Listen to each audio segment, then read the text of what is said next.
Good morning. I'm Captain John Schaff, and we want to welcome and thank our media partners for coming out this morning to what we're calling a good day in the history of the Morgan City Police Department. With us today, standing behind me, is Detective David Leonard, Sergeant Brent Gaspard, and Lieutenant Ricky Hartley with the Morgan City Police Department Criminal Investigations Division, Captain Betty Augman of the Enforcement Division, and Assistant Chief Mark Griffin Jr. I'll now call up Chief Chad M. Adams to give an update on over a quarter of a century cold case homicide investigation.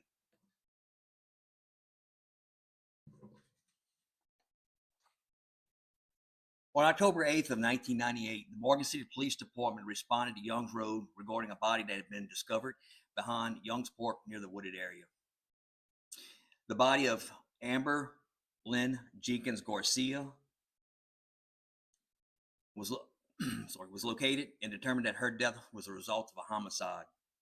During the course of the investigation, investigators collected multiple sources of evidence to be analyzed by criminal specialists.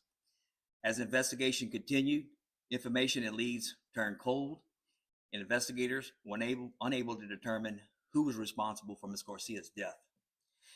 On December 25th of 1998, investigators with the Morgan City Police Department responded to the area of Duke Street regarding a body that had been located. The body of Jennifer Vidal was located, and her death was a result of a homicide. During the investigation, John Willis Pittman Jr., who was 18 years of age at the time, was developed as a suspect. Ultimately, Pittman was charged with the death of Ms. Vidal and later pled guilty in the 16th Judicial Court to manslaughter and was sentenced to 40 years hard labor and was taken into custody by Louisiana Department of Corrections. Over the years, investigators would review Ms. Garcia's case to see if any new leads could be developed regarding her death. In the beginning of 2024, investigators resubmitted evidence collected from the scene of Ms. Garcia's death to the Acadiana Crime Lab. Over the years, with technology and advancement in this field, results yielded a DNA collected from the scene linked Pittman to Ms. Garcia's death. With this new evidence, investigators obtained an arrest warrant for John Willis Pittman Jr. for the charge of second-degree murder in the death of Ms. Garcia, which occurred over 26 years ago. Pittman, who is still incarcerated at Elaine Hunt Correctional Center for the homicide of Ms. Vidal, will now be charged in the death of Ms. Garcia. He remains incarcerated and will be booked on the new charges and will await court proceedings in the Assisting Judicial Court. I would like to send my deepest heartfelt condolences and prayers to the Garcia family, along with the Vidal family. I'd like to personally commend the investigators who originally worked on this case, along with the investigators who reviewed the case over the years. I also want to thank the current investigators and my administration who stand behind me today. Without their hard work, this case will still be unsolved. All their hard work ultimately resulted in solving this case and giving closure to Amber Jenkins Garcia's family.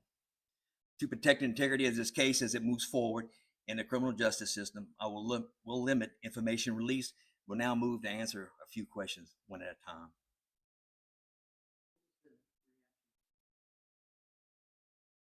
They were excited. They thought the case here went cold, and they were excited when our investigators went to visit with them and give them an announcement that we was going to make an arrest. What kind of communication has the department? I realize this is completely different staff than what you had 26 years ago. Well, how is the communication between MCPD and that family? Well, over the years, they've come in and spoken to us, which will kind of rejuvenate the case and ask questions. The thing about it is that some of the people that do stand in front of you were here. Me and Assistant Chief Griffin was here during this time period. What's it like? I was just going to ask, DNA technology was available in '98.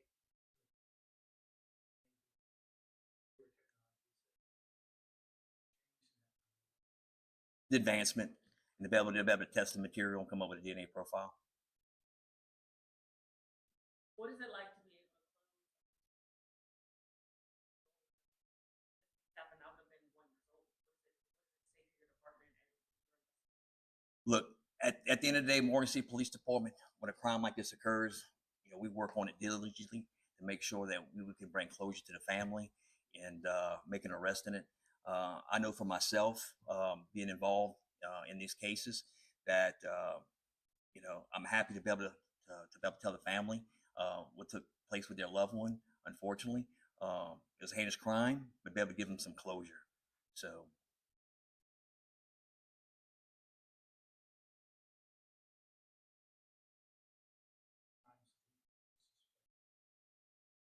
this is what we do know. We don't have any other crimes that we suspect that he's involved in. We do know that he traveled within those 3 months to Baton Rouge and Lafayette area by his own admission. So we've reached out to those agencies to let them know the information that we received, to check their cases to see if they have anything that's familiar. We'd ask any agency, probably within the South Louisiana region, if they have any cases that would fit this description, to contact our detective division and compare notes to see if possibly he may be a suspect. Is he a native of Boise City? Yes, at the time he was. Is there any other cold cases you think that might be solved using this kind of technology now? So, yes, sir. I'm hoping so. We don't have any pending cases right now during that time frame.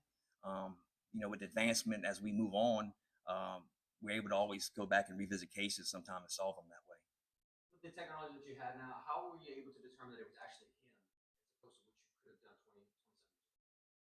So with the new advancement that we have by resubmitting that evidence and having them to do a new DNA profile and all that stuff, was able to bring, of course, we also collected a sample from him. Our investigators had traveled to a Lane Hunt facility with a search warrant and collected his DNA and had it compared at the Acadiana Crime Lab Where exactly was that location where he was found?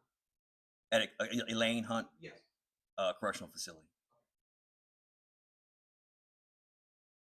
What led you to decide to submit full evidence to be retested? So, as investigators, we would always sit there and sit at the table and review this evidence. And collectively, it's not just one person, collectively, with all the investigators who did a great job, who originally went to the scene and collected this evidence. And all of us over the years visited and realizing that this piece of evidence needed to be analyzed, ultimately resulted in getting a piece of evidence that's going to be able to produce a warrant for his arrest.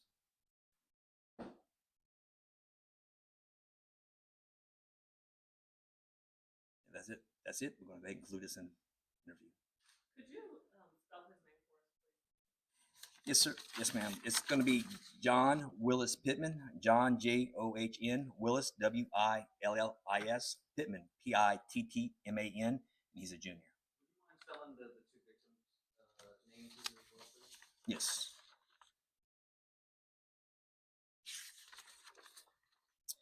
Amber Lynn Jenkins Garcia, Amber, Lynn, Lynn, Jenkins, Jenkins, Garcia, Garcia, and Jennifer Vidal. It's spelled Jennifer, and Vidal is spelled Vedol.